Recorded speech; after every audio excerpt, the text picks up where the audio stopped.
Welcome back to Shawn Thinking Out Loud. I'm your host, Shawn Armstrong, coming to you from my secret hideout in beautiful Brazil.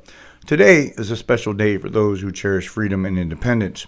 It's the 250th 4th of July since the Declaration of Independence was signed. Can you believe it? A quarter of a millennium of American history unfolding right before our very eyes. This is the moment where we reflect not just on the fireworks and barbecues, but also on the profound significance of this day. So, whether you're celebrating with family, hosting a backyard cookout, or just taking it easy, let's take a moment to think out loud about what today truly means. Now, before we dive deeper into the heart of our discussion, let's rewind a bit. The Declaration of Independence, penned in 1776, was an audacious proclamation that signified the birth of a nation dedicated to liberty, equality, and the pursuit of happiness. It's important to understand the motivations behind this document, what led our founding fathers to take such bold risks. Why did they feel it was imperative to break away and forge a new path? And in this day and age, what can we draw from these historical lessons as we continue to shape our collective future? Let me take you through a few core points that embody the spirit of this day. Principle of individual rights. From the very outset, the Declaration articulated a clear vision that individual rights are paramount. A society that prioritizes personal freedoms and protects the rights of its citizens creates an environment ripe for innovation and growth. Just think about it. Freedom is not merely the absence of restraints, but the opportunity to express yourself and pursue your passions. Unity and purpose. The signers of the Declaration were not a monolith. They came from varied backgrounds, beliefs, and ideologies, yet still found common ground. Through their faith, language, and shared American identity, they came together for liberty. The resilience of republicanism. Another point to reflect on is just how fragile a republic can be. The journey to independence was fraught with challenges, and many sacrifices were made. As citizens, it's our collective responsibility to nurture the republic, to engage, and to hold our leaders accountable in our modern context.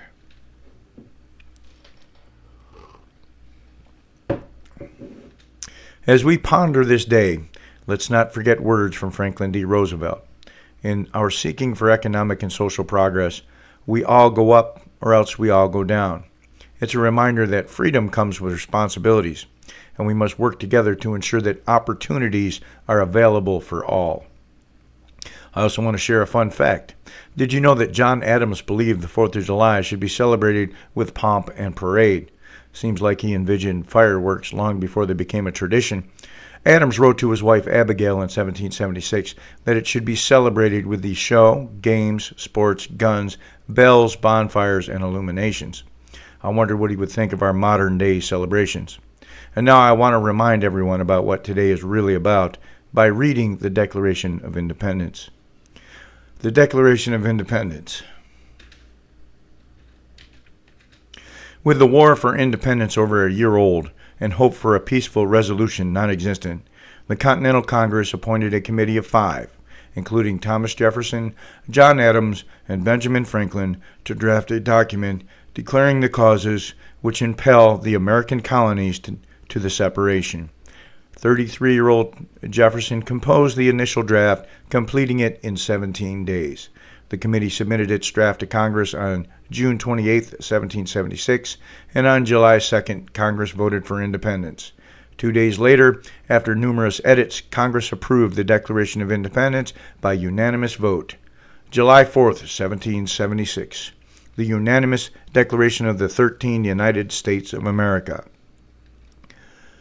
When in the course of human events it becomes necessary for one people to dissolve the political bands which have connected them with another, and to assume among the powers of the earth the separate and equal station to which the laws of nature and of nature's God entitle them, a decent respect to the opinions of mankind requires that they should declare the causes which impel them to the separation. We hold these truths to be self-evident, that all men are created equal, that they are endowed by their Creator with certain unalienable rights, that among these are life, liberty, and the pursuit of happiness, that to secure these rights, governments are instituted among men, deriving their just powers from the consent of the governed, that whenever any form of government becomes destructive of these ends, it is the right of the people to alter or to abolish it, and to institute new government, laying its foundation on such principles and organizing its power in such form as to them shall seem most likely to affect their safety and happiness. Prudence, indeed, will dictate that governments long established should not be changed for light and transient causes. And accordingly, all experience hath shown that mankind are more disposed to suffer while evils are sufferable than to right themselves by abolishing the forms to which they are accustomed. But when a long train of abuses and usurpations, pursuing invariably the same object, evinces a design to reduce them under absolute despotism, it is their right, it is their duty, to throw off such government and to provide new guards for their future security. Such has been the patient sufferance of these colonies, and such is now the necessity which constrains them to alter their former systems of government. The history of the present King of Great Britain is a history of repeated injuries and usurpations, all having in direct object the establishment of an absolute tyranny over these states. To prove this, let facts be submitted to a candid world. He has refused his assent to laws, the most wholesome and necessary for public good. He has forbidden his governors to pass laws of immediate and pressing importance, unless suspended in their operation till his assent should be obtained, and when so suspended, he has utterly neglected to attend to them. He has refused to pass other laws for the accommodation of large districts of people, unless those people would relinquish the right of representation in the legislature, a right inestimable to them and formidable to tyrants only. He has called together legislative bodies at places unusual, uncomfortable, and distant from the depository of their public records for the sole purpose of fatiguing them into compliance with his measures. He has dissolved representative houses repeatedly for opposing his manly firmness, his invasions on the rights of the people. He has refused for a long time, after such dissolutions, to cause others to be elected, whereby the legislative powers, incapable of annihilation, have returned to the people at large for their exercise, the state remaining in the meantime exposed to all the dangers of invasion from without and convulsions within. He has endeavored to prevent the population of these states, for that purpose obstructing the laws for naturalization of foreigners, refusing to pass others to encourage their migrations hither, and raising the conditions of new appropriations of lands. He has obstructed the administration of justice by refusing his assent to laws for establishing judiciary powers. He has made judges dependent on his will alone for the tenure of their offices and the amount and payment of their salaries. He has erected a multitude of new offices and sent hither swarms of officers to harass our people and eat out their substance. He has kept among us in times of peace standing armies without the consent of our legislatures. He has affected to render the military independent and superior to the civil power. He has combined with others to subject us to a jurisdiction foreign to our Constitution and unacknowledged by our laws, giving his assent to their acts of pretended legislation, for quartering large bodies of armed troops among us, for protecting them by a mock trial from punishment for any murders which they should commit on the inhabitants of these states, for cutting off our trade with all parts of the world, for imposing taxes on us without our consent, for depriving us, in many cases, of the benefits of trial by jury, for transporting us beyond seas to be tried for pretended offenses, for abolishing the free system of English laws in a neighboring province, establishing therein an arbitrary government, and enlarging its boundaries so as to render it at once an example and fit instrument for introducing the same absolute rule into these colonies, for taking away our charters, abolishing our most valuable laws, and altering fundamentally the forms of our governments, for suspending our own legislatures, and declaring themselves invested with power to legislate us in all cases whatsoever. He has abdicated government here by declaring us out of his protection and waging war against us. He has plundered our seas, ravaged our coasts, burnt our towns, and destroyed the lives of our people. He is at this time transporting large armies of foreign mercenaries to complete the works of death, desolation, desolation, and tyranny, already begun with circumstances of cruelty and perfidy scarcely paralleled in the most barbarous ages and totally unworthy the head of a civilized nation. He has constrained our fellow citizens, taken captive on the high seas, to bear arms against their country, to become the executioners of their friends and brethren, or to fall themselves by their hands. He has excited domestic insurrections amongst us, and has endeavored to bring on the inhabitants of our frontiers the merciless Indian savages, whose known rule of warfare is an undistinguished destruction of all ages, sexes, and conditions. In every stage of these oppressions, we have petitioned for redress in the most humble terms. Our repeated petitions have been answered only by repeated injury. A prince whose character is thus marked by every act which may define a tyrant is unfit to be the ruler of a free people.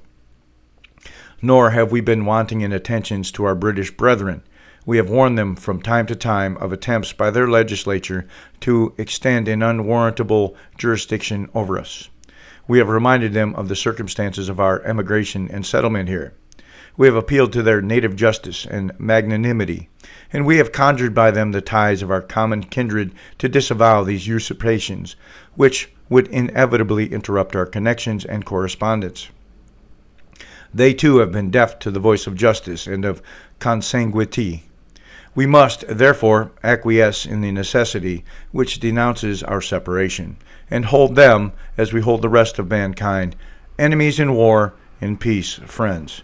We, therefore, the representatives of the United States of America in General Congress assembled, appealing to the Supreme Judge of the world for the rectitude of our intentions, do, in the name and by authority of the good people of these colonies, solemnly publish and declare that these united colonies are, and of right ought to be free and independent states, and that they are absolved from all allegiance to the British Crown, and that all political connections between them and the state of Great Britain is and ought to be totally dissolved, and that as free and independent states they have full power to levy war, conclude peace, contract alliances, establish commerce, and to do all acts and things which independent states may of right do.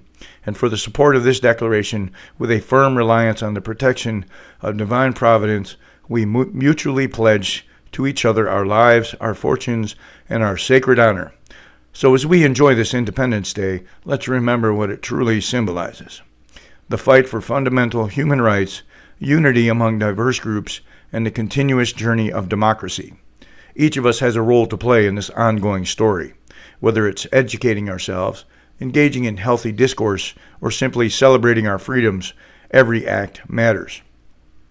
Thank you for tuning in to Shawn Thinking Out Loud. I hope this episode has inspired you to reflect on the history of this day and its relevance to our lives today. If you're interested in diving deeper into these themes, don't forget to check out the links in the description, where I have a range of ebooks and audiobooks on politics, history, and more. And remember to join me every Friday at 6 p.m. Eastern Standard Time for The Federalists, where we listen to voices from our founding past and explore their motivations behind the U.S. Constitution. Share this episode, spread the word, and let's keep the conversation going. Until next time, stay curious and celebrate freedom.